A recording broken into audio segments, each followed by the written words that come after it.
Hi friends, welcome back to my channel. ఈరోజు అయితే మనం గులాబ్ జామున్ అయితే చేసుకోబోతున్నామండి. ఒక బౌల్లోకి పిండిని అయితే వేసుకొని కొంచెం కొంచెం పాలు పోసుకుంటూ కలుపుకోవాలండి.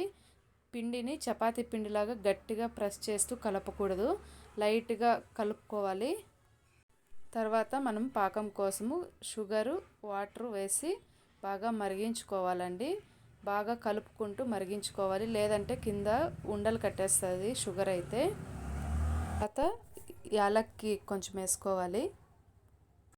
ఆ తర్వాత బాండ్లీలో ఆయిల్ వేసుకొని సిమ్లో వేయించుకోవాలండి.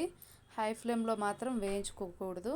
హై ఫ్లేమ్లో వేయించినామంటే కనుక పైన మాత్రం మాడిపోతుంది, లోపల అలాగే పిండి పిండి ఉంటుందండి, అస్సలు బాగోదు. లో ఫ్లేమ్లోనే వేయించుకోవాలి. ఆ తర్వాత వేడి పాకంలో వేసి తీసేసుకోవాలి. అంతే, ఎంతో టేస్టీగా ఉంటుందండి. మీరు కూడా తప్పకుండా ట్రై చేసి చూడండి.